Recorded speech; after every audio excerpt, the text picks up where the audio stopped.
Hey guys, this is CACM Ashutosh Lata from Jaipur Rajasthan for you all. So क्या हमारी recording start हो चुकी है? यस। सो गाइस, हमारी रिकॉर्डिंग स्टार्ट हो चुकी है। मेरा नाम है आशुतोष लाटा। स्वागत करता हूं आप सभी लोगों का लाटा प्रोफेशनल एकेडमी, जहां पर पोस्टिंग आसान है। So let's start. हम लोग हमारा नया टॉपिक स्टार्ट करने जा रहे हैं जिसका नाम है जॉब कोस्टिंग। अब आप सभी लोगों के माइंड में, क्योंकि हम लोग कोई भी चीज करने से पहले एक बार उसका पूरा ड्रॉबैक पूरा हमारे को पूरा मेकअप करना पड़ता है। ड्रॉबैक नहीं बोलूंगा, ड्रॉ करना पड़ता है। तो क्या है ना, हमारे को टॉपिक का नाम है जॉब कोस्टिंग। आप सभी लोगों को इतना तो आप सब लोगों को पता है कि कोस्टिंग का मतलब क्या होता है, क्योंकि सर हम लोग इतनी बार पढ़ चुके हैं ना कोस्टिंग की definition. Costing is a method और technique to calculate cost is a costing. So अब यहां पर अगर मैं बात करता हूं जॉब कॉस्टिंग की, तो क्या होगा? तो जॉब कॉस्टिंग का मतलब कॉस्ट निकालने का वो मेथड जो कि किसी पर्टिकुलर जॉब के लिए कॉस्ट निकालता है, जॉब कॉस्टिंग कहलाता है। सिंपल। तो अब हम आज इसमें क्या सीखने वाले हैं? हम लोग सीखने वाले हैं दोस्तों कि किसी भी पर्टिकुलर जॉब की कॉस्ट कैसे निकाली जाती है। क्या सीखने वाले हैं? किसी भी पर्टिकुलर जॉब की कॉस्ट कैसे निकाली जाती है, ये हम लोग इस टॉपिक के अंदर सीखने वाले हैं। अब इमीडिएटली बच्चों के माइंड में आता है, सर पहले तो ये बताओ सर जॉब क्या होता है? कोस्टिंग तो हमें पता है, बस आप जॉब बता दो जॉब क्या होता है। मैंने कहा कोई भी व्यक्ति जब किसी भी बिजनेसमैन से कोई डील करता है या कहें कि कोई ऑर्डर प्लेस करता है जो कि किसी पर्टिकुलर स्पेसिफिक जॉब के लिए है। अब सर स्पेसिफिक जॉब का मतलब सर वो तो कुछ भी हो सकता है। मैंने कहा बिल्कुल सही बात है। जैसे फॉर एग्जांपल अगर मैं बात करता हूं, आज आशुतोष लाटा जी ने अपनी वेबसाइट बनाई है जो कि आप लोगों को अवेलेबल है, और वेबसाइट का नाम क्या है? www.lpacacma.com। क्या है? मैं थोड़ा हमारी वेबसाइट का भी एडवर्टीजमेंट कर देता हूं। तो हमारी वेबसाइट का नाम क्या है? www, 3 बार W, सब जगह यही होता है सर, lpacacma.com। ये जी हमारी वेबसाइट, ठीक है। अब मुझे एक चीज बताइए, मैंने जिस भी बंदे से वेबसाइट को डेवलप कराया, क्या उसके लिए जॉब था? आंसर इज यस, जॉब था। क्या उसके सभी जॉब सिमिलर होते हैं? आंसर इज नो, सभी जॉब तो सिमिलर नहीं होती। क्योंकि आज अगर मैं बात करूं कि मैंने कैडबरी में काम करता था, तो क्या मेरा जॉब जो है, क्या वहां पे मेरा पर्टिकुलर मैं कोई जॉब कर रहा था? आंसर इज नो, क्योंकि मैं वहां पर बहुत सारे जॉब कर रहा था जिसके एवज में मुझे सैलरी दी जा रही थी। तो I am just part of the organisation. लेकिन यहां पर बात किसकी हो रही है? यहां पे बात हो रही है उस कस्टमर से, कंपनी के लिंकेज की। कौन से कस्टमर से?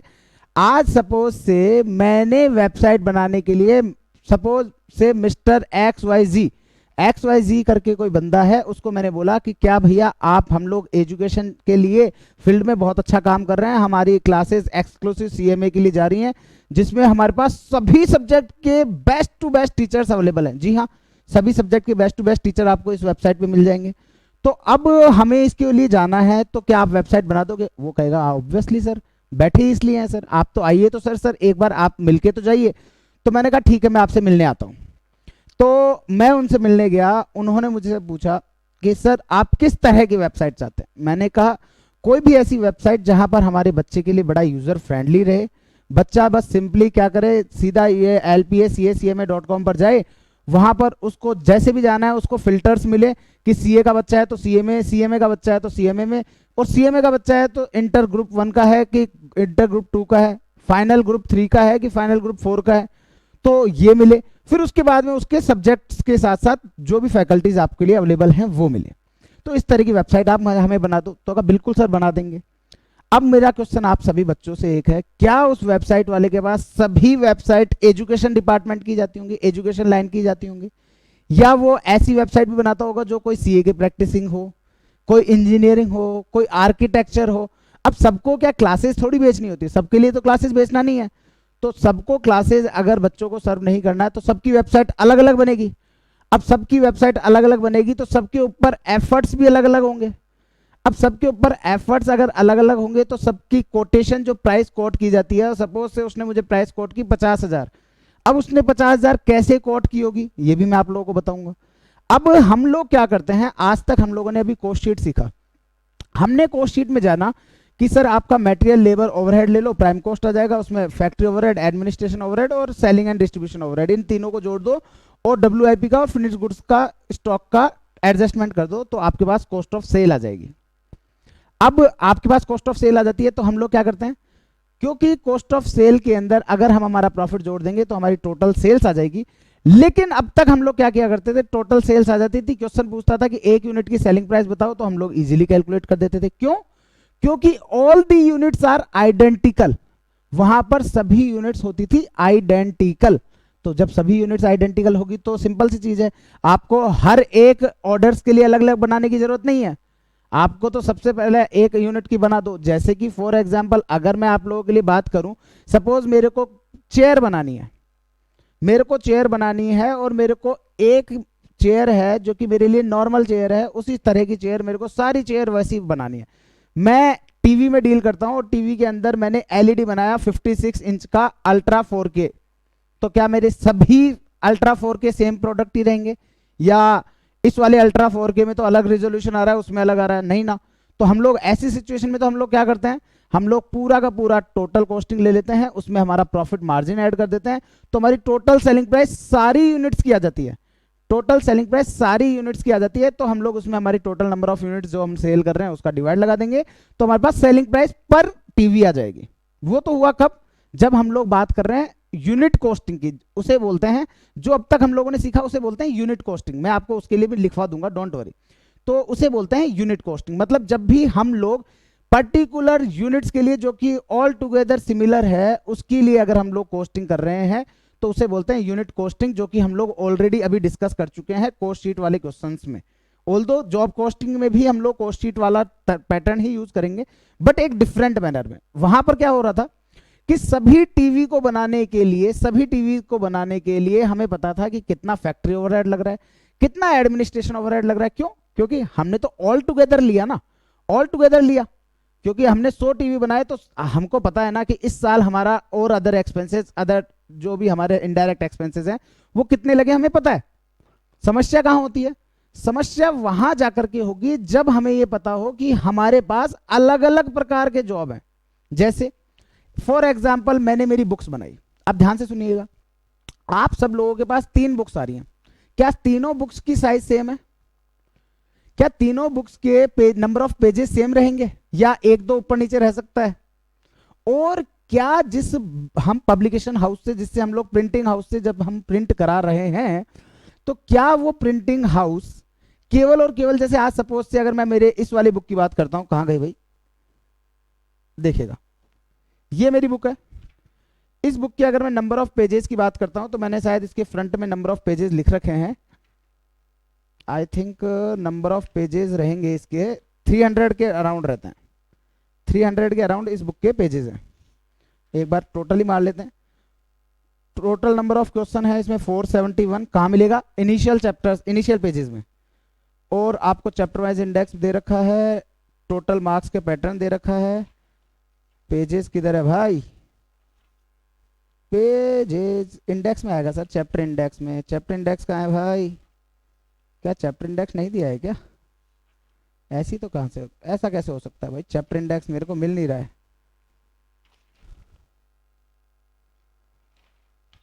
ये रहा चैप्टर इंडेक्स, ये रहा। 283 पेजेस तो है चैप्टर्स में, और इनिशियल पेजेस भी हैं यहाँ पे 15-20, जिसमें हमने आपको एनालिसिस और ट्रेंड वगैरह आपको प्रोवाइड किया गया है पेपर का, इनका। तो टोटल कितने पेजेस हो गए? 300 पेजेस।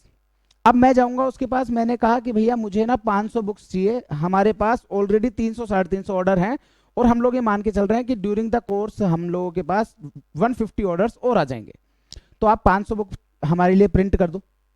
उन्होंने कहा बिल्कुल कर देंगे सर। मैंने कहा क्या कोटेशन आएगी? तो क्या बोलेगा कि सर आप ना हमें केवल और केवल 1 आवर या 2 आवर का टाइम दो। मैंने कहा ठीक है। अब वो क्या करने वाला है? वो अपनी पूरी कोस्टिंग निकालने वाला है और उस कोस्ट में अपना प्रॉफिट मार्जिन जोड़ेगा और वो हमको प्राइस कोट कर देगा। ठीक है। अब कैसे होगा? क्या वो मेरे से क्या वो मेरे से केवल और केवल इसके पेजेस की कॉस्ट है वही लेगा, या वो मेरे से प्रिंटिंग करने वाले की सैलरी जो उसको दे रहा है उसकी भी कॉस्ट यहाँ पे लेगा? ऑब्वियस सी बात है, जो प्रिंट कर रहा है उसकी भी लेगा। अब मुझे एक चीज बताए, वहां पर जो जिस मशीन से ये प्रिंट कर रहा है उसकी जो पावर है, डायरेक्ट एक्सपेंसेस, वो हमारे इसमें इंक्लूड होगा क्या? ऑब्वियस सी बात है, वो भी हमसे ही लेगा, क्योंकि घर से तो कोई कुछ लगाएगा नहीं ना, वो घर से तो कुछ नहीं लगाएगा। वो क्या करेगा कि सब कुछ मुझसे लेगा। अब उस सब कुछ के लिए किस किस चीज के लिए कितना कितना लेगा वो हमको डिटरमाइन करना होता है, और उसे हम लोग बोलते हैं जॉब कॉस्टिंग। अब डिटरमाइन कैसे करें, क्या रहेगा, तो देखिएगा, ध्यान से सुनिएगा। अब सपोज से उसने अपनी जो फैक्ट्री डाल रखी है, या मैं कहूं कि उसने जो अपना प्रिंटिंग हाउस डाल रखा है, वो प्रिंटिंग हाउस जहां डाल रखा है वहां पर सपोज उसका रेंट आता है, क्योंकि वो रेंट है, रेंट पे ले रखा है 1,00,000 रुपीज। अब मुझे एक चीज बताओ, क्या वो रेंट का खर्चा भी अपने जॉब से ही निकालेगा? ऑब्वियस सी बात है, आंसर इज यस। क्योंकि आज अगर मैं बात करता हूं, आज मैंने मेरा इंस्टीट्यूट ओपन कर रखा है, मैंने इंस्टीट्यूट का बिजली आता है, मेरे इंस्टीट्यूट के अंदर स्टाफ है उसकी सैलरी जाती है, मेरी बुक के अंदर प्रिंटिंग कॉस्ट आती है, मेरे बुक के अंदर यहाँ पर आपको की हम लोग जनरेट करते हैं, कुरियर चार्जेस है, ये सभी चार्जेस क्या मैं आप लोगों से लेता हूँ? आंसर इज यस, मैं ये सभी चार्जेस आपसे लूंगा। क्यों? क्योंकि मैंने ऑल टुगेदर मेरी कॉस्टिंग निकाली, और कॉस्टिंग निकालने के बाद मैंने आप लोगों से प्राइस चार्ज कर दिया। अब मेरा क्वेश्चन एक तो आपसे है कि क्या यहाँ पर मैं आप लोगों के लिए पेपर नंबर 8 की सबसे अलग अलग प्राइस कोट कर रहा हूं? Answer is no. तो यहाँ पर पेपर नंबर 8 मेरे लिए यूनिट कॉस्टिंग है। तो सेम लाइकवाइज अब उसकी बात करते हैं बुक्स की, तो वो क्या करेगा, बुक में लगने वाले पेजेस, बुक में लगने वाली इंक डायरेक्ट मटेरियल में ले लेगा, क्योंकि इंक उसके लिए डायरेक्ट मटेरियल है, ग्लू जो लग रहा है वो डायरेक्ट मटेरियल है, पिनअप जो कर रहा है वो डायरेक्ट मटेरियल है, कवर पेज जो बना रहा है वो डायरेक्ट मटेरियल है, पेजेस जो अंदर हैं वो डायरेक्ट मटेरियल है। तो ये तो डायरेक्ट मटेरियल में ले लिया। जो प्रिंट कर रहा है उसको जो भी खर्चे हैं वो सारे उसने डायरेक्ट लेबर में ले लिए। प्रिंट करने के लिए जो मशीनरी यूज की उसकी पावर वगैरह मिला करके वो डायरेक्ट एक्सपेंसेस है, टोटल प्राइम कॉस्ट आ गई। अब झंझट का है, अब प्रॉब्लम जो आएगी वो इसके बाद चालू होगी। क्यों? क्योंकि हमने प्रिंटिंग हाउस का सपोज से प्रिंटिंग हाउस का जो प्रोडक्शन डिपार्टमेंट है जहां से वो प्रिंट कर रहा है, उसको उस फैक्ट्री का उस जगह का रेंट आता है 1,00,000 रुपए। अब समस्या ये हो जाती है कि सर हम ये कैसे कैलकुलेट करें कि कितना रेंट हमें इस प्रोजेक्ट से आशुतोष लाटा जी से लेना है, कितना रेंट आशुतोष लाटा जी से लेना है, ये प्रॉब्लम है। हमारे ऑफिस के अंदर अकाउंटेंट बैठी है, हमारे ऑफिस के अंदर सेक्रेटरी बैठे हैं, अगर मैं बात करता हूं तो यहां पर इन सब लोगों को भी सैलरी दी है। तो वो जो सैलरी हम लोगों ने इनको दी है, रिकॉर्डिंग हो रही है ना? हाँ, तो वो जो सैलरी हम लोगों ने इनको दी है वो सैलरी क्या है सर? हमारे लिए एडमिनिस्ट्रेशन एक्सपेंसेस है। लेकिन कितने लगे आशुतोष लाटा जी की बुक्स पर, कैसे पता करूं? नहीं पता। हम लोगों ने वहां से जब मैंने उनको बोला कि सर आप ना एक काम करोगे, हमारे को घर पे पहुंचवा दोगे, तो कहा यस सर, बिल्कुल डेफिनेटली सर, हम आप हमारे प्रीमियम कस्टमर हैं, हम आपको घर पे भी पहुंचा देंगे। तो ये क्या डिस्ट्रीब्यूशन कॉस्ट है? Answer is yes. अब पॉइंट क्या है, डिस्ट्रीब्यूशन कॉस्ट जो है उसके लिए उन्होंने एक बंदा रखा हुआ है, उसको वो सैलरी देते हैं पर मंथ की 20,000 रुपए। अब उसकी सैलरी कैसे आइडेंटिफाई करें कि कितने रुपए उसको मेरे दिए हुए हैं? अब बच्चा हैंड टू हैंड क्या बोलता है, सर एक काम करो ना, उसको टोटल जो लग रहा है ना टाइम आपके डिलीवरी करने के लिए, सपोज से आपके 20 किलोमीटर से वो आपको देने के लिए आ रहा है, तो उसको डिलीवरी आएगा, आपको दे करके चले जाएगा, 1 घंटे का टाइम लगेगा, 1 आवर का टाइम लगेगा। तो सर आर्ली बेसिस पर कैलकुलेट कर लो। मैंने कहा बिल्कुल, आपने क्या बोला, आर्ली बेसिस पर कैलकुलेट कर लो कि सर आपने टोटल सैलरी दी 10,000 रुपए की, और वो पर डे में 8 घंटे काम करता है, ऐसे वो 25 दिन आता है, 5 दिन छुट्टी मारता है, 25 दिन आता है, तो 25 मल्टीप्लाई बाय 8, टोटल 200 घंटे के हम लोग उसको देते हैं 10,000 रुपए। टोटल 200 घंटे के हम लोग देते हैं 10,000 रुपए। तो क्या यहां पर ऐसा बोला जा सकता है कि 50 रुपए पर आवर देते हैं? क्या हम बोल सकते हैं 50 रुपए पर आवर देते हैं? और दोस्तों ये जो 50 रुपए हम लोगों ने निकाला, इसको बोलते हैं रिकवरी रेट। क्या बोलते हैं? इसको बोलते हैं रिकवरी रेट। तो अब उसको क्या बोला, 50 रुपए पर आवर है, तो भैया 50 रुपए पर आवर है, हमारी डिलीवरी करने में आपको 1 घंटा लगा, तो डिस्ट्रीब्यूशन कॉस्ट के नाम से हमारा जो जॉब है उसमें 50 रुपए आपके डिस्ट्रीब्यूशन कॉस्ट के जोड़ लो। क्लियर है? समझ में आ रहा है क्या बोला मैंने? तो मैंने क्या किया, मेरा टोटल जो भी डिस्ट्रीब्यूशन कॉस्ट था उसमें मैंने आवर्स से डिवाइड कर दिया कि टोटल आवर्स, इतने आवर्स के लिए इसको इतना रुपए देते हैं, इतने आवर्स के लिए इसको इतना रुपए देते हैं। तो ऐसी सिचुएशन में अब हमारे पे कितने आवर्स लगे वो डिफाइन कर लो, सिंपल। तो टोटल 200 आवर्स के लिए हम लोग दे रहे हैं टोटल, जी हाँ, टोटल 200 आवर्स के लिए हम लोग दे रहे हैं 10,000। तो इन शॉर्ट 50 रुपए पर आवर दे रहे हैं। अब आप न, ये तो हुई रेट, ये जो 50 रुपए निकाला ये हमने रेट ली, कैसे लिया? टोटल एक्सपेंसेस में टोटल यूनिट्स का डिवाइड किया, टोटल एक्सपेंसेस में टोटल यूनिट्स का डिवाइड किया। मैंने क्या किया? टोटल यूनिट्स में टोटल आवर्स इन्वॉल्व का डिवाइड लगा दिया। इससे मेरे पास एक रेट आई और इसी रेट को मैं बोलता हूं रिकवरी रेट। रिकवरी रेट क्यों बोलता हूं? क्योंकि यही वो रेट है जिससे मुझे इसके कॉस्ट को रिकवर करना है, यही वो रेट है जिससे मेरे को इसकी कॉस्ट को रिकवर करना है। तो ये मेरे पास रिकवरी रेट आ गई। तो इन शॉर्ट अगर मैं ये रिकवरी रेट के मेथड्स में से एक मेथड है जो कि मैंने आपको एक कहानी के माध्यम से ही समझा दिया। तो ये एक मेथड है जिसमें हम बोलेंगे hours recovery rate method, number of hours method या number of hours recovery method. तो ये तो हुआ इसका। अब बात आती है रेंट की। सर रेंट का क्या करें? तो इसी तरह से अगर हमारा टोटल कंपनी के फैक्ट्री का जो रेंट है वो रेंट लगता है सपोज से 1 लाख रुपीज। अब 1 लाख रुपीज लगता है। अब मेरे, चलो वहां तो समझ में आ गया सर, वहां तो इजीली निकालना था कि हाँ उसका टोटल आवर्स कितना है और टोटल आवर्स में से आपने डिवाइड लगा दिया तो 1 आवर का आ गया और आपके काम में कितने आवर्स लगे उस हिसाब से आपने निकाल दिया, तो वो तो बड़ा इजी था। लेकिन सर आप फैक्ट्री के रेंट में कैसे निकालोगे? क्यों? क्योंकि आपका जो बुक्स है वो भी उसी मशीन से होकर के गुजरेगी और कोई दूसरी बुक आएगी वो भी उसी मशीन से होकर के गुजरेगी।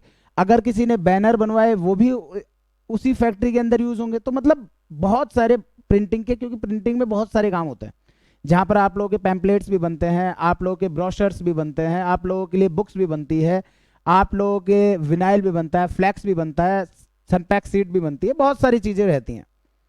तो अब इसमें आपके लिए कितना रेंट लगा ये कैसे डिसाइड हो? मैंने कहा इसके लिए क्वेश्चन जो है वो आप लोगों को देगा, इसके लिए क्वेश्चन आप लोगों को देगा कि आपको कौन सा मेथड यूज करना है।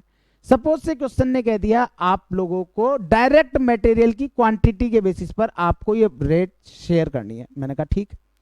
अगर सपोज से क्वेश्चन कहते हैं डायरेक्ट मटेरियल के, सपोज डायरेक्ट मटेरियल कॉस्ट के बेसिस पर करना है। अब मेरे को एक चीज बताओ, जैसे कि सपोज से मेरा 1 लाख रुपए का रेंट लगता है। क्या लगता है बेटा? 1 लाख रुपए का लगता है मेरा रेंट। अब 1 लाख रुपए के रेंट मेरा लगता है टोटल पूरे महीने का। अब मैं हैंड टू हैंड पूछ लूंगा कि भैया एक चीज मुझे बताओ, आज तक आपने पूरे महीने में कितने लोगों के काम किए? तो उन्होंने कहा सर हम लोगों ने ना टोटल यहाँ पर 50 क्लाइंट को डील किया इस महीने में। तो मैंने हैंड टू हैंड पूछा 50 क्लाइंट को डील किया, 50 क्लाइंट के अंदर हमें एक चीज बताओ कि 50 क्लाइंट में आपका टोटल, 50 क्लाइंट में टोटल जो आपके पेजेस मान लो, चाहे आपकी इंक मान लो, चाहे बहुत सारी जो भी चीजें डायरेक्ट मटेरियल के अंदर, जो भी आपका प्लास्टिक है, अगर आप सनपैक सीट वगैरह बना रहे हो तो वो सारी चीजें, तो वो कितना लगा? तो उन्होंने हैंड टू हैंड कहा सर हमारा ना डायरेक्ट मटेरियल इस महीने लगा 10 लाख रुपए। मैंने कहा अच्छा ओके ठीक है। तो 10 लाख रुपए का टोटल डायरेक्ट मटेरियल लगा इस महीने। तो इन शॉर्ट 1 लाख रुपए का रेंट दे रहा हूं, 1 लाख रुपए का रेंट दे रहा हूं और 10,000 रुपए का मेरा टोटल मटेरियल लग रहा है। अब ध्यान से सुनना, मैं आप लोगों को समझाते हुए चलता हूं। सपोज से मैं क्या कह रहा हूं, मैंने कहा 1 लाख रुपए का मेरा रेंट लगता है। कब? जब मैं 10 लाख रुपए का मटेरियल यूज करता हूं। तो क्या मैं ऐसा कह सकता हूं कि मेरा 10% रेंट लगता है, 10% of direct material, direct material के 10% के बराबर मेरा रेंट लगता है? क्या मैं ऐसा बोल सकता हूं? अब मैंने हैंड टू हैंड उनसे पूछा कि सर अब मेरे में रेंट कितना इंक्लूड करोगे? तो कहा सर देखो आपकी जो बुक बनाई ना हमने उसमें 1,50,000 का हमारा डायरेक्ट मटेरियल लगा, 1,50,000 का डायरेक्ट मटेरियल लगा और हमारा रेंट जो है वो 10% ऑफ डायरेक्ट मटेरियल है, तो हम आपके साथ 15,000 रुपए रेंट के भी लेंगे। तो ये जो 10% निकाला था इसे बोलते हैं रिकवरी रेट, और इस रिकवरी रेट की सहायता से हम लोग इस पे निकाल देंगे। ठीक है। तो इन शॉर्ट मैंने क्या किया, सबसे पहले मैंने आप लोगों के लिए टोटल कॉस्ट ली, जिस भी टोटल कॉस्ट जिसका भी मुझे रिकवरी रेट निकालना है वो, और जिसके भी बेसिस पर निकालना है उसका बेसिस नीचे ले लिया डिवाइड में, तो यहां जो निकल के आएगी उसे बोलूंगा मैं रिकवरी रेट। क्या बोलूंगा बच्चा पार्टी? उसे बोलूंगा रिकवरी रेट। तो रिकवरी रेट आ गई। अब फिर मैं क्या करूंगा, आपको जो बेसिस लिया वही बेसिस का, उस बेसिस की वैल्यू इन जॉब, उस जॉब में उस बेसिस की वैल्यू क्या है। जैसे कि इस क्वेश्चन के अंदर आपको 1,50,000 हमारे पास डायरेक्ट मटेरियल लगा था, तो उस बेसिस की वैल्यू इन जॉब और उसको मैं मल्टीप्लाई कर दूंगा रिकवरी रेट से, तो उसका हिस्सा आ जाएगा। क्लियर है?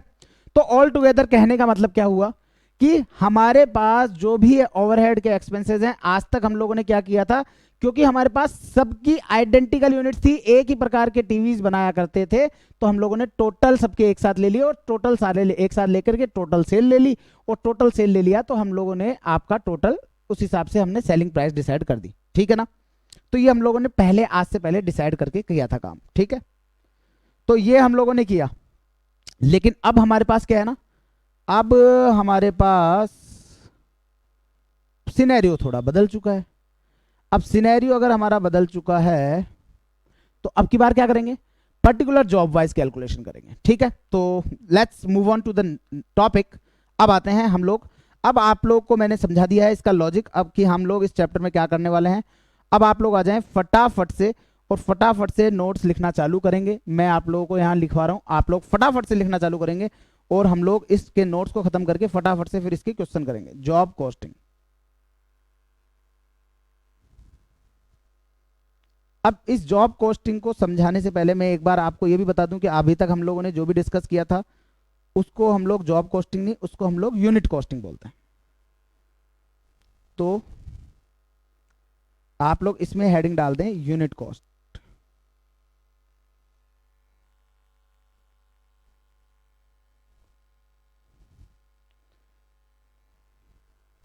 when all the units when all the units so when all just a second, कहाँ गया भाई, ये जूमिंग का बड़ा पंगा रहता है भाई हमारे पास। when all the units when all the units when all the units produced by an entity when all the units produced, क्या चाहते हो भाई, when all the units produced by an entity is similar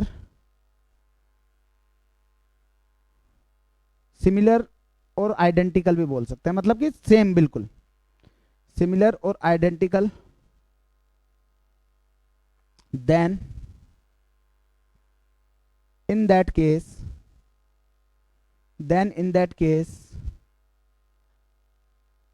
calculation of cost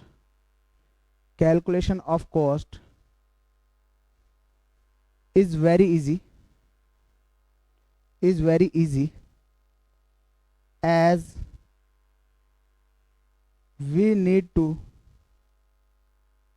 as we need to calculate. In that case calculation of cost is very easy as we need to calculate total cost. Calculation of cost is very easy as we need to calculate total cost by just following concepts of cost sheet. कि cost sheet का हम लोगों का जो concept है उसको use कर लें और सिंपली आपका कैलकुलेट हो जाएगा। क्यों? Because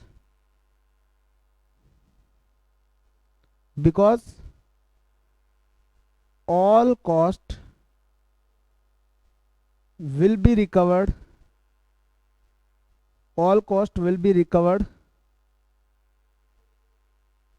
from each unit, all cost will be recovered from each unit all cost will be recovered from each unit equally, क्योंकि सभी प्रोडक्ट से हमको कॉस्ट जो है वो इक्वली लेनी है. This method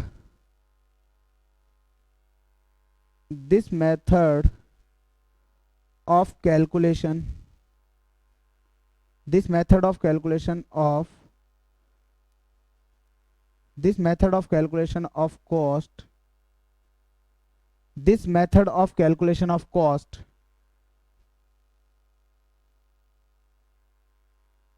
is known as क्या बोलेंगे इसको, इसे बोलेंगे यूनिट कॉस्टिंग. इस मेथड को बोलेंगे यूनिट कॉस्टिंग. फॉर एग्जाम्पल, आपके लिए एक एग्जाम्पल भी मैं आप लोगों को यहां पे लिख देता हूं. जैसे कि आप लोगों के लिए प्रोडक्शन ऑफ टीवी, प्रोडक्शन या मैन्युफैक्चरिंग बोलेंगे, प्रोडक्शन नहीं बोलेंगे क्योंकि प्रोडक्शन तो अपना निकल थोड़ी रहा है. मैन्युफैक्चरिंग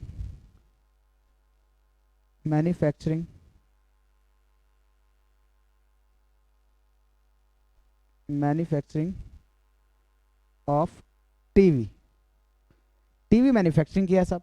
ये तो हो गया आपका यूनिट कॉस्टिंग. हाँ, तुम पूरा जूम कर लो, एक काम करो इसको पूरे को, पहले ये काम खेल लो तुम. ठीक है, तो इसे बोलेंगे यूनिट कॉस्टिंग. अब हम लोग क्या देखने वाले हैं, ये तो काम हुआ भैया यूनिट कॉस्टिंग में. अब हमको क्या देखना है, ये तो यूनिट कॉस्टिंग हो गया. अब हमको देखना है जॉब कॉस्टिंग. अब जॉब कॉस्टिंग में क्या होता है,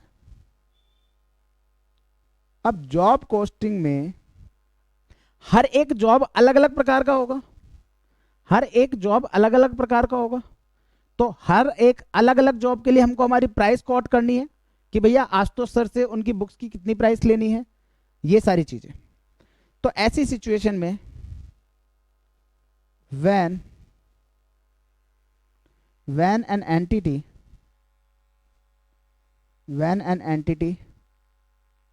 is having many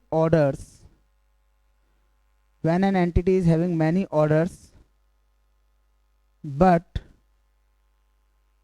all orders oblique jobs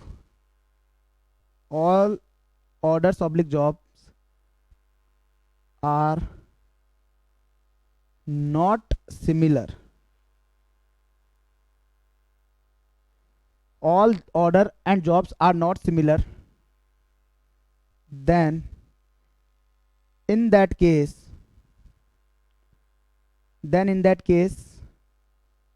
we will have to calculate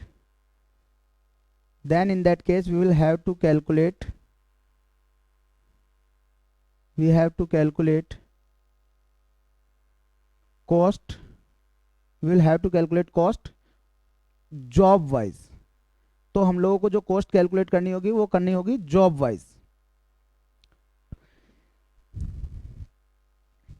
वो जॉब वाइज कैलकुलेट करनी होगी. But here we will face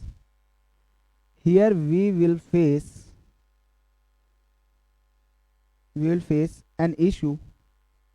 लेकिन इसमें हमको एक इशू होने वाला है. हियर, ये क्या लिखा है भाई, अच्छा है इधर आ गया. वी विल इधर आएगा. We will face,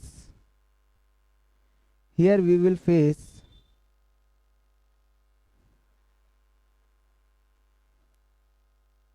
here we will have to face an issue that all direct material, direct labor and direct expenses can be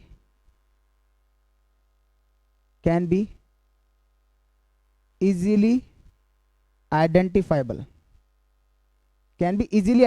वो तो इजीली आइडेंटिफाइबल हो जाएंगे. But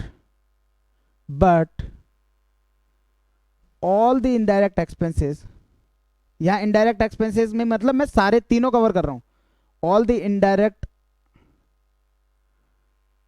all the indirect, all the indirect cost लिख देता हूं, all the indirect cost, अब और उसके ब्रैकेट में भी लिख देता हूं मटेरियल, लेबर और अदर एक्सपेंस, जो भी इनडायरेक्ट है,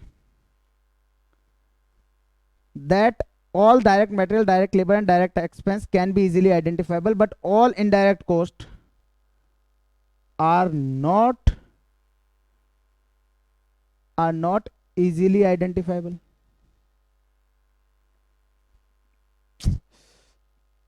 Are not easily identifiable. So to quote price to customer,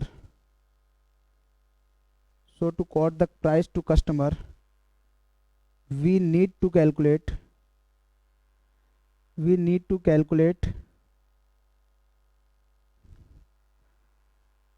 indirect cost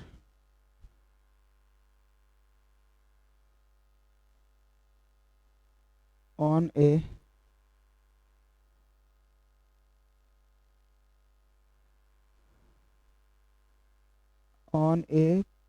particular indirect cost, we need to calculate indirect cost on a particular job.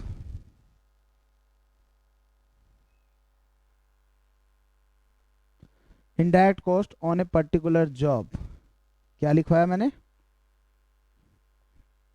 अब एक, so to quote price to customer we need to calculate indirect cost on a particular job by following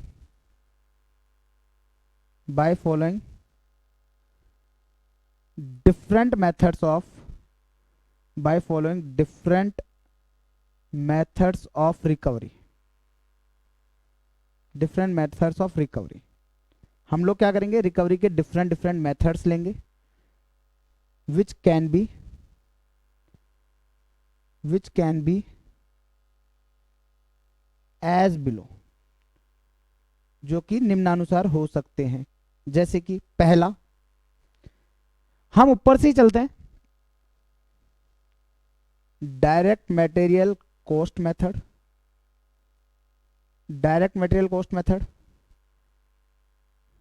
जहां पर हम लोग क्या करेंगे, total cost हमारी indirect expenses की क्या है, total indirect cost divided by total material cost of entity, पूरी एंटिटी की, तो इससे इसकी रिकवरी रेट आ जाएगी डायरेक्ट मटेरियल कॉस्ट मेथड की।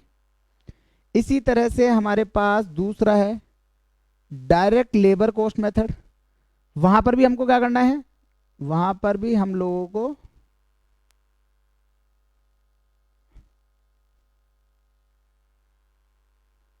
यहां पर टोटल इनडायरेक्ट कॉस्ट लेनी है, और टोटल इनडायरेक्ट कॉस्ट में हम लोगों को डिवाइड कर देना है टोटल लेबर कॉस्ट का, डिवाइड कर देना है। तीसरा हमारे पास है डायरेक्ट लेबर आवर्स मेथड, अब उसमें क्या होगा, वही आपका, उसके अंदर हम लोग टोटल इनडायरेक्ट कॉस्ट में अब की बार लेबर कॉस्ट की जगह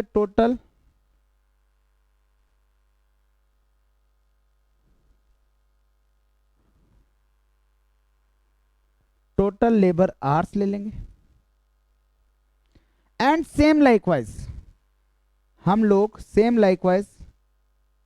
मशीन आवर्स मेथड भी ले सकते हैं कि भैया मशीन आवर्स की किस मशीन पे कितना लगा, तो सेम इसी तरह टोटल इनडायरेक्ट कॉस्ट आ जाएगी और डिवाइड में आ जाएगा, आप लोग लिख लीजिएगा टोटल मशीन आवर्स, ये ऊपर वाले को एज इट इज कॉपी कर लीजिएगा टोटल इनडायरेक्ट कॉस्ट के साथ डिवाइड में, ठीक है, ये हो गया। इसके अलावा आप लोगों के लिए प्राइम कॉस्ट मेथड भी हो सकता है।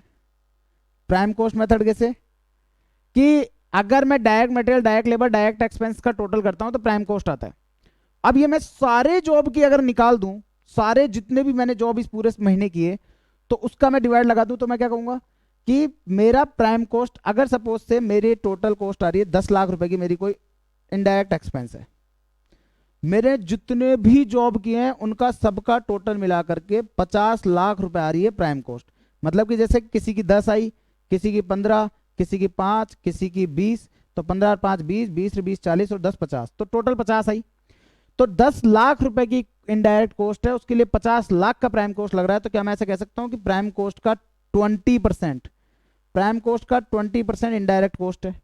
अब क्या करूंगा, हर जॉब के लिए जब वैल्यू निकालूंगा तो 10 का 20%, लो भैया दो दो तो आप ले लो, 15 का 20% ये लो, 3 आप ले लो, 5 का 20% 1 आप ले लो, 20 का 20% 4 आप ले लो। अब कैलकुलेट करो, 1 प्लस 2 3, 3 और 3 6, 6 और 4 10, हो गए 10।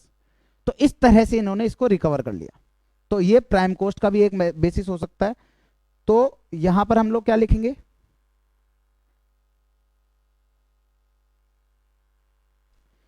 यहां पर प्राइम कॉस्ट मेथड के अंदर हम लोग लिखेंगे टोटल इनडायरेक्ट कॉस्ट। क्या लिखेंगे बच्चा लोग, टोटल इनडायरेक्ट कॉस्ट, और इसमें हम डिवाइड लगा देंगे total prime cost. Total prime cost किसकी, फ्रॉम ऑल जॉब्स, जितने भी जॉब किए हैं उन सब की। इससे आ जाएगी हमारी रिकवरी रेट, ठीक है। इसके अलावा और क्या हो सकता है सर, इसके अलावा फैक्ट्री कॉस्ट मेथड भी हो सकता है। उसमें क्या करेंगे, अगेन टोटल इनडायरेक्ट कॉस्ट ले लेंगे, टोटल इनडायरेक्ट कॉस्ट, और डिवाइड लगा देंगे टोटल फैक्ट्री कॉस्ट की। और किसकी टोटल फैक्ट्री कॉस्ट, सभी प्रकार के जितने भी जॉब किए हैं उनकी। फिर इसके अलावा सातवां आपके लिए, अब कहां पे क्या काम आएगा वो भी मैं बताऊंगा। प्राइम कॉस्ट काम आता है यूजुअली फैक्ट्री ओवरहेड निकालने के लिए। प्राइम कॉस्ट काम आता है यूजुअली फैक्ट्री ओवरहेड निकालने के लिए। फैक्ट्री कॉस्ट काम आता है यूजुअली एडमिनिस्ट्रेशन ओवरहेड निकालने के लिए। और कॉस्ट ऑफ गुड्स सोल्ड या कॉस्ट ऑफ प्रोडक्शन मेथड भी होता है। तो कॉस्ट ऑफ प्रोडक्शन किस काम आएगा, कॉस्ट ऑफ प्रोडक्शन ये काम आएगा आपके लिए सेलिंग एंड डिस्ट्रीब्यूशन के लिए निकालने के लिए। तो वही अगेन टोटल इनडायरेक्ट कॉस्ट, और इसमें आप डिवाइड लगा दोगे टोटल कॉस्ट ऑफ प्रोडक्शन की। इस तरह से ये काम रहते हैं, ठीक है। तो ये यूजुअली इतने मेथड्स होते हैं, और इसके अलावा भी अगर उन लोगों को कोई लेना होगा तो क्वेश्चन बता देगा। लेकिन कॉन्सेप्ट क्या रहना है, कॉन्सेप्ट हमारा सेम रहेगा। कॉन्सेप्ट क्या कहता है, रिकवरी रेट कॉन्सेप्ट मैं आपको बताता हूं। रिकवरी रेट, रिकवरी रेट कैसे निकलती है, टोटल इनडायरेक्ट कॉस्ट जिसके लिए हमको रिकवरी रेट निकाल रहे हैं वो, और उसमें डिवाइड लगा देंगे बेसिस का, जो भी हमारा बेसिस है उसका। इससे तो रिकवरी रेट आ जाएगी। और फिर हम लोग निकालेंगे recovered cost.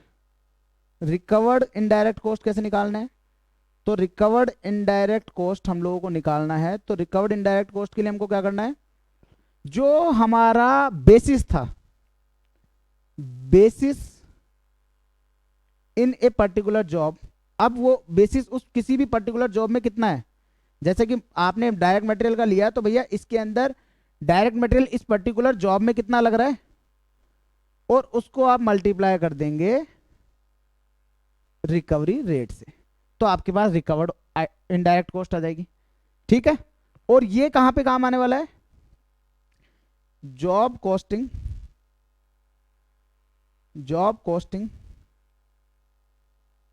will be used in an entity where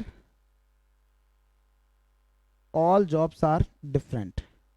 all jobs are not equal या all jobs are not identical. और ये कौन कौन से हो सकते हैं? फॉर एग्जाम्पल ये आपका प्रिंटिंग जॉब भी हो सकता है, ये आप लोगों के लिए इंफॉर्मेशन टेक्नोलॉजी का भी हो सकता है, आईटी जॉब्स भी हो सकते हैं। अब कई बार आपको जब रिवाइज करेंगे तो समझ में नहीं आएगा, तो आप लोग यहाँ पर एग्जाम्पल लिख लें। आईटी जॉब्स में वेबसाइट भी हो सकता है, ऐप भी हो सकता है कि मैंने ऐप बनाई भैया मेरी क्लास की, ये भी हो सकता है। तो ये सारी चीजें ऑल टुगेदर हमको कहाँ पे यूज करनी है? ये सारी ऑल टुगेदर हम लोगों को यूज करनी है जॉब कॉस्टिंग में, ठीक है। अब यहां पर एक चीज और ध्यान रखेंगे, आप लोग अगर रेड पेन यूज करते हैं तो रेड पेन से स्टार मार्क करेंगे और लिखेंगे। क्या लिखना है भैया? समटाइम्स, जस्ट ए सेकेंड, छोटा वाला पेन लेते हैं, मोटा वाला नहीं लेंगे। Sometimes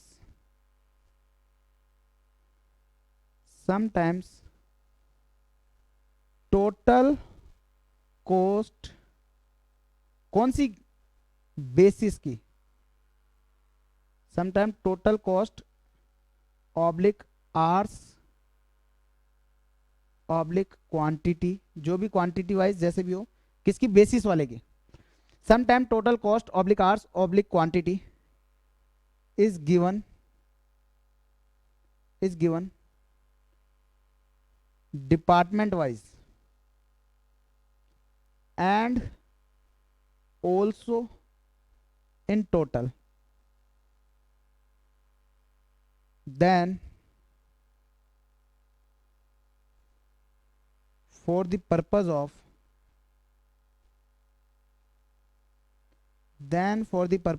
sometime total cost basis hours oblique quantity is given department wise and also in total, then for the purpose of calculation of recovery rate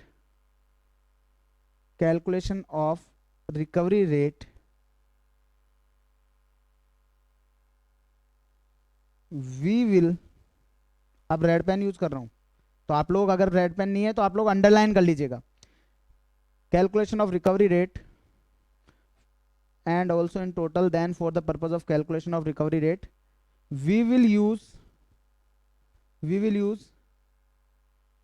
department wise data.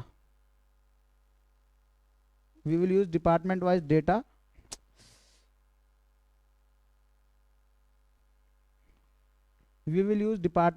data and we will calculate recovery rate department wise. We will calculate department wise, not in total. तो हम लोग ऐसी situation में अगर हमको department wise data दे रखा है तो भैया हम लोग क्या करेंगे ना, डिपार्टमेंट वाइज ही रिकवरी रेट निकालेंगे। फॉर एग्जांपल कैसे?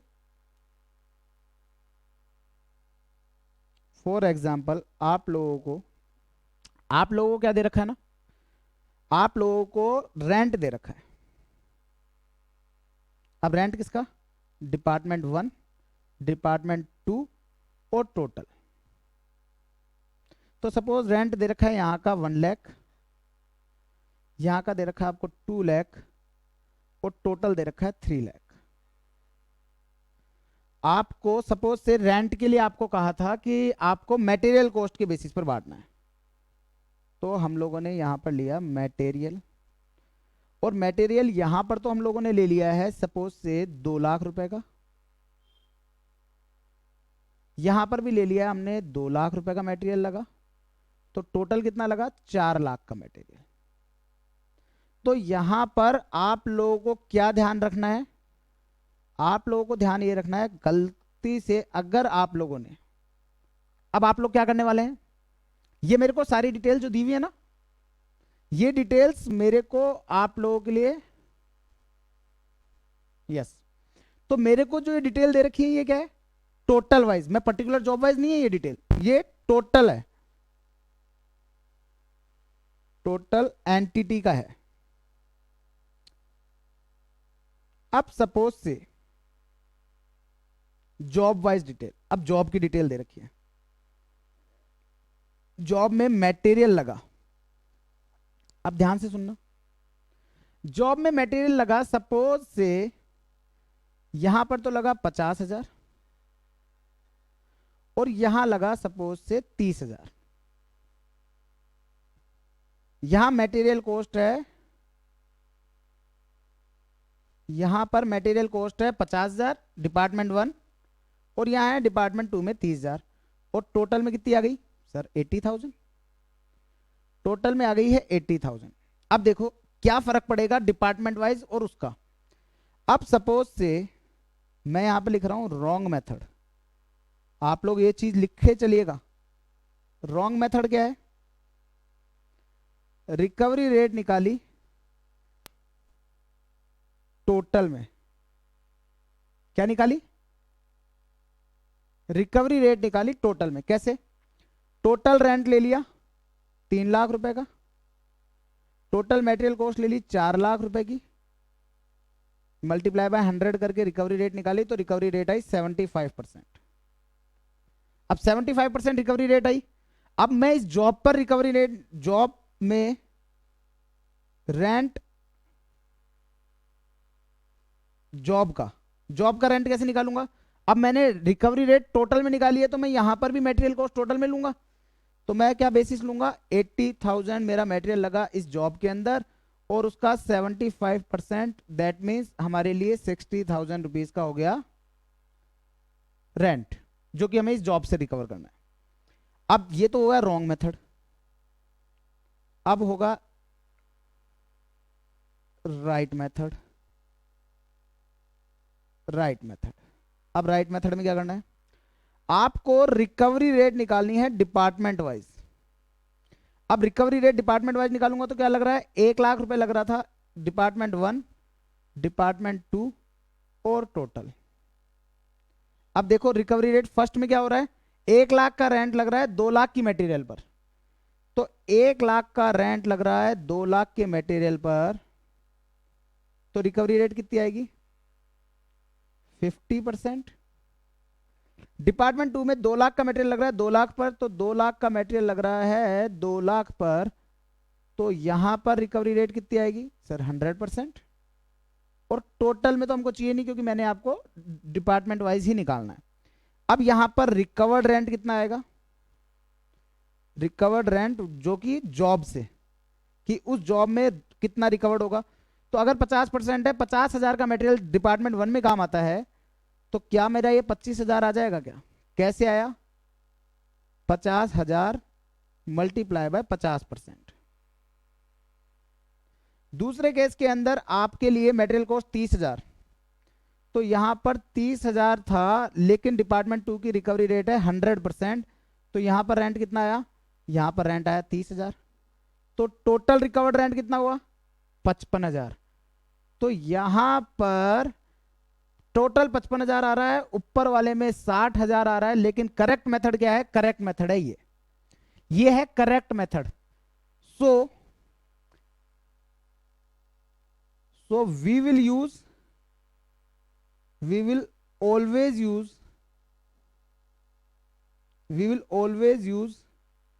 Recovery rate department wise. तो इस चीज का ध्यान रखिएगा बच्चों लोग कि हम लोगों को डिपार्टमेंट वाइज लेनी है recovery rate. We will use recovery rate department wise for या टू रिकवर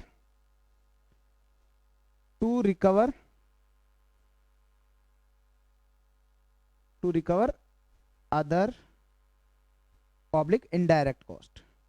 इनडायरेक्ट कॉस्ट को रिकवर करेंगे तो डिपार्टमेंट वाइज लेंगे। ब्रैकेट में आप चाहे लिख सकते हैं not in total, total wise नहीं लेंगे भैया, डिपार्टमेंट वाइज लेंगे। ठीक है ना, क्लियर है। तो ये तो चार थी समस्याएं हमारी। अब हम लोग क्या है ना, अब हमने पूरा जॉब कॉस्टिंग का हमारा पूरा बेस रेडी है, ये पूरे नोट्स थे हम लोगों के। अब आते हैं हम लोग हमारे क्वेश्चंस पर। तो क्वेश्चंस पे आने के लिए मैं एक बार शिफ्ट कर देता हूं और थोड़ा जलपान ले लेते हैं। चलिए हमने पानी पी लिया है, अब आ जाइए आप अपने नेक्स्ट क्वेश्चन पर। अब यहां पर क्योंकि कॉन्सेप्ट मैं आप लोगों को समझा चुका हूं, तो अब मैं आपको काफी सारे क्वेश्चंस ऐसे रहेंगे जो कि मैं आपको कॉन्सेप्ट समझाने के बाद अभी आपको मैं सेल्फ करने के लिए होमवर्क में दूंगा। समझा मैं यहां पर दूंगा लेकिन करने हैं आपको होमवर्क में, ठीक है ना, क्योंकि कॉन्सेप्ट मैंने आपको पूरा समझा दिया है। आप लोगों को कैसे करना है वो भी मैं आपको समझाऊंगा, डोंट वरी, आप चिंता ना करें। सबसे पहले आए क्वेश्चन नंबर 14 पर। क्वेश्चन नंबर 14 जून 2015 का क्वेश्चन है, क्वेश्चन नंबर 2 है आपका। क्या कह रहा है क्वेश्चन, एक बार क्वेश्चन को पढ़ लेते हैं।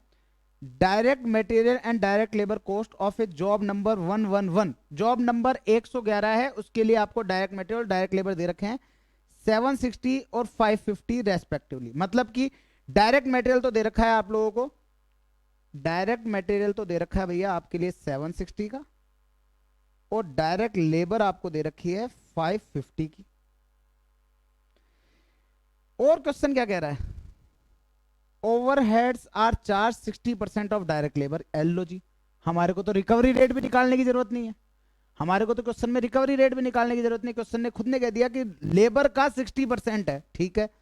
तो लेबर का 60% है तो ये लो, फिर आप इसको निकालेंगे काहे को, आप लेंगे ओवरहेड्स और लेबर का 60%, तो लेबर कितना 550, 550 का 60% अगर हम लेते हैं तो वो आएगा 330, तो 330 रुपए आपका ओवरहेड हो गया।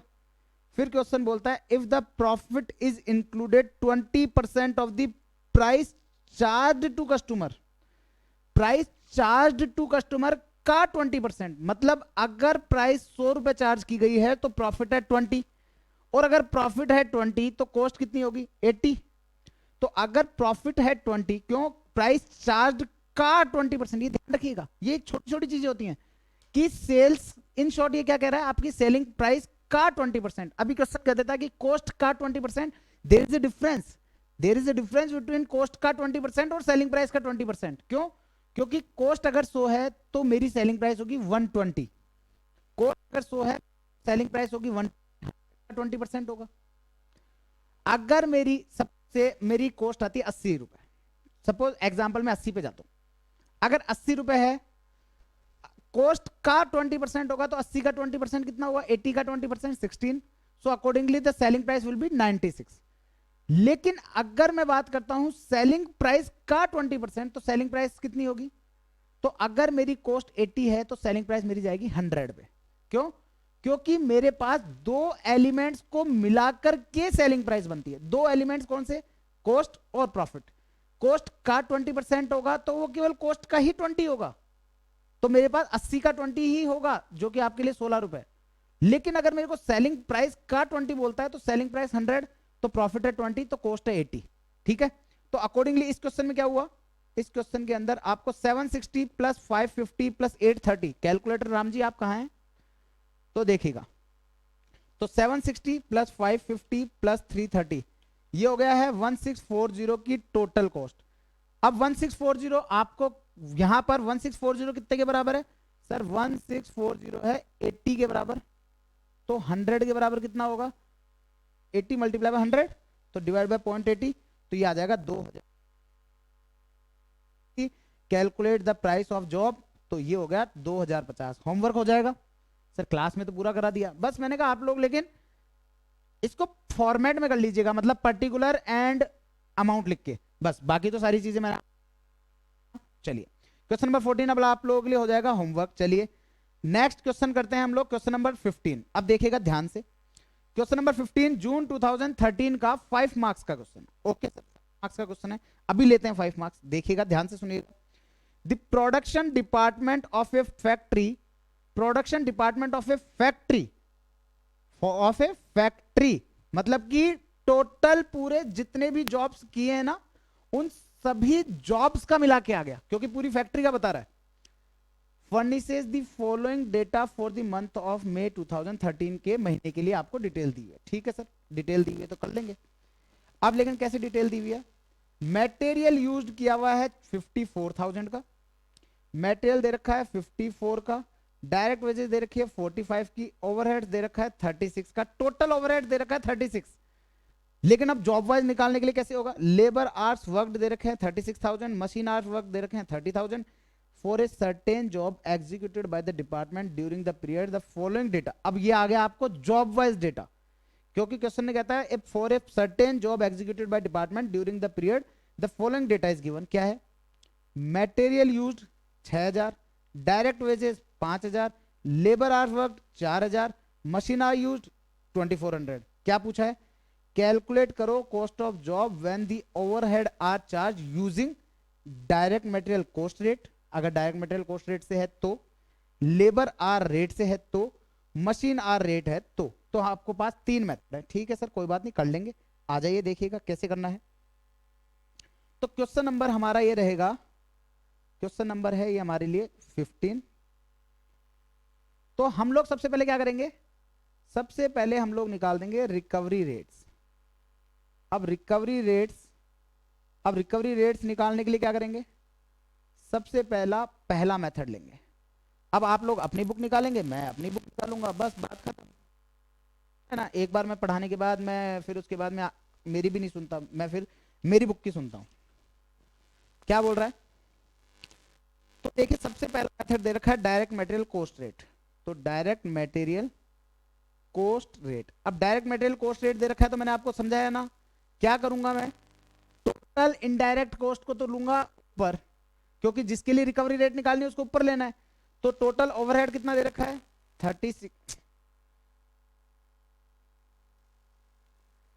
ये हो गया आपके लिए 36,000 का।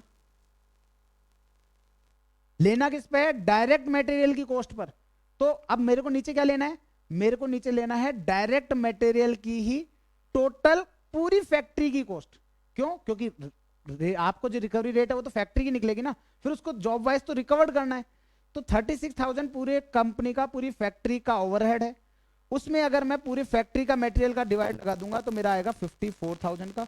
और अगर मैं 54,000 से डिवाइड कह सकता हूं क्या कि जो मेरा ओवरहेड है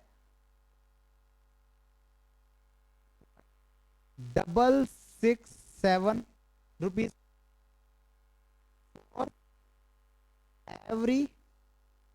फॉर एवरी सिंगल रुपी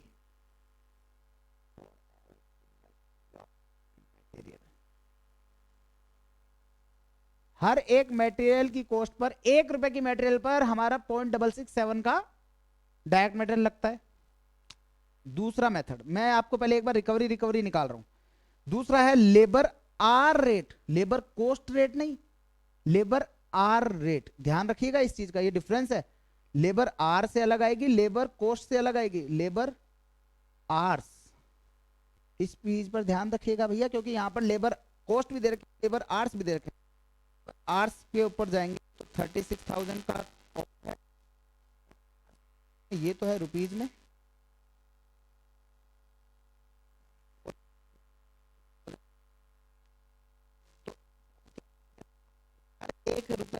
हर एक घंटे का 1 रुपए का ओवरहेड आता है। तो ₹1 पर लेबर आवर, पर लेबर आवर तो हो गया इसका। फिर आता है तीसरा method.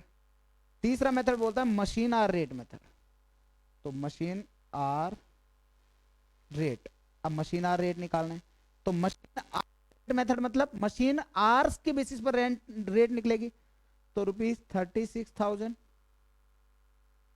Divided by ₹36,000 divided by machine hours कितने हैं टोटल सर? 30,000। ये तो थे लेबर आर्स और ये हैं मशीन आर्स। तो इन शॉर्ट क्या मैं ऐसा कह सकता हूं, ₹1.20 पर मशीन आर्स, पर मशीन आर 1.20। अब मैं यहां पे क्या कर दूंगा? कैलकुलेशन ऑफ कॉस्ट कर दूंगा। अब मेरे को इसकी कॉस्ट निकालनी है, तो कैलकुलेशन ऑफ कॉस्ट बड़ा इजी लग रहा होगा ना, बड़ा इजी लग रहा होगा ना। वो इसलिए क्योंकि हमने नोट्स में हर एक चीजों को कवर अप कर दिया है। जितनी भी सिचुएशंस हो सकती थी वो सारी सिचुएशंस हम लोगों ने वहीं पे कवर कर दी थी। तो अब आपको कोई दिक्कत ही नहीं आएगी। तो अगर मैं सबसे पहले देखो, सबसे पहले तो मैं क्या लूंगा, इस जॉब के अंदर मटेरियल कितना लगा, इस जॉब में पहले मटेरियल और लेबर, मैं इन दोनों को पहले एक बार टोटल कर लेता हूं। तो सबसे पहले आपका आ गया टोटल आपका सबसे पहला क्या है खर्चा मटेरियल का, total direct material ₹6,000, total direct labour 5,000। तो इन शॉर्ट मेरे पास और कोई इनडायरेक्ट एक्सपेंस नहीं दे रखा, तो मेरे लिए ₹11,000 मेरी प्राइम कॉस्ट हो गई। 11,000 मेरे लिए प्राइम कॉस्ट हो गई।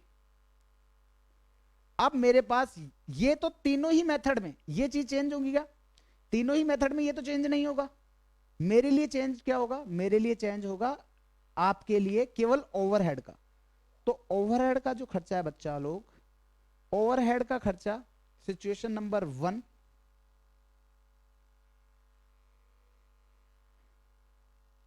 ओवरहेड का सबसे पहला मेथड 1 से, फिर मेथड 2 से, और फिर मेथड 3 से। मेथड 1 क्या बोलता है कि भैया डायरेक्ट मटेरियल कॉस्ट। अब डायरेक्ट मटेरियल कॉस्ट के ऊपर रेट कितनी आई थी? 0.667। तो 6,000 रुपए का अगर लगा है, अगर 6,000 रुपए का मटेरियल लगा है, ₹6,000 का मटेरियल लगा है और रेट दे रखी है 0.667, तो क्या मैं ऐसा कह सकता हूं कि मेरे लिए ₹4,000 का ओवरहेड आएगा इन दिस केस। दूसरा केस है आपके लिए लेबर आर रेट मेथड, और लेबर आर रेट के लिए यहां पर लेबर आर कितने लगे हैं सर? 4,000 labour are. तो 4,000 लेबर आर्स हैं और एक के ऊपर रेट जो है वो है आपके लिए ₹1, तो ये आ जाएगा 4,000। थर्ड केस है आपके मशीन आर के बेसिस पर, मशीन आर यूज हुए हैं 2400। तो मशीन आर यूज हुए हैं आपके 2400 आवर्स और इसके ऊपर रेट दे रखी है 1.2 की, ₹1.2 पर मशीन आर। तो 2400 पे कितना आ जाएगा? 2400 मल्टीप्लाई बाय 1.2, तो ये आ जाएगा ₹2,880। अब अगर आपसे कोई पूछे कि टोटल कॉस्ट बताओ, तो बता दोगे क्या? यस सर बता देंगे। तो method total cost method 1, method 2 और मेथड 3 वो कैसे आएगी? आपको आपके प्राइम कॉस्ट के अंदर जो भी जिस मेथड का है उससे आ जाएगा। तो 11,000 में 4,000 ऐड किया तो कितना आएगा? ₹15,000। 11,000 में 4,000 ऐड किया तो कितना आएगा? अगेन ₹15,000। क्यों? क्योंकि दोनों के अंदर टोटल रिकवर्ड ओवरहेड दोनों में सेम आया। लेकिन यहां पर जो 11,000 में अगर 2,880 जोड़ूंगा तो मेरे पास आ जाएगा ₹13,880। ठीक है, तो ये इस क्वेश्चन का हो गया। इस तरह से आप लोगों के 5 मार्क्स बुक्ड। तो आप लोगों के 5 मार्क्स हो गए हैं बुक। अब मुझे एक चीज बताइए, यहां तक कोई डाउट है क्या किसी प्रकार का? बताना क्या है? व्हाट्सएप पर बताना है, व्हाट्सएप पर आप लोगों को। और कैसे बताना है? सिंपली आप लोगों को मेरे को जरूर से आप लोग मुझे फीडबैक जरूर दीजिएगा, क्योंकि जब तक आप लोग फीडबैक नहीं देंगे ना गाइस तो मुझे पता नहीं चलेगा। तो आप लोग इस वीडियो के साथ ही आप लोग आज तक की क्लास का मुझे फीडबैक जरूर से देंगे। मेरे पास सभी बच्चों की डिटेल है कि हमारे पास कितने बच्चों की क्लास है, कितने बच्चों को क्लासेस गई है। मेरे को बस यही देखना है कि आप में से कितने बच्चे जो हैं वो मुझे फीडबैक देते हैं मेरी क्लासेस का। ठीक है, तो मैं ये देखूंगा इस बार मैं जरूर से देखूंगा कि कौन बच्चा मुझे आज तक की क्लासेस तक का फीडबैक देता है। ठीक है ना, जिससे मुझे ये भी आइडिया लगेगा कि आप लोग कौन सी क्लासेस तक पहुंच गए हैं। ठीक है ना, तो ये भूल ना जाना फीडबैक देना। Okay guys, so let's move on to the next question. Question number 15 हो गया है हमारा डन। अब मैं आप लोगों के लिए एक क्वेश्चन लेना चाहूंगा। मैं आप लोगों को लूंगा ये वाला क्वेश्चन। क्यों ये वाला मैं क्यों लेना चाह रहा हूं? नहीं, ये वाला अभी नहीं लेंगे अपन लोग, पहले आपको धीरे धीरे आपको आहिस्ता आहिस्ता ऊपर बढ़ाएंगे। ये आप लोगों के लिए मैं लेने वाला हूं। चलिए अभी तो अपन कंटिन्यूएशन में ले लेते हैं फिर। चलिएगा क्वेश्चन नंबर 16 ही कर लेते हैं। स्टडी मटेरियल का क्वेश्चन है क्वेश्चन नंबर 16, और बड़ा ही इजी सा क्वेश्चन है, बहुत ही इजी क्वेश्चन है। क्या कह रहा है क्वेश्चन एक बार देखते हैं। और जस्ट ए मिनट, मैं एक बार I am coming, will be right back just within a 1 minute. Okay guys, so just wait for 1 minute. मतलब वेट नहीं करने का है, मैं पॉज कर रहा हूँ, डोंट वरी।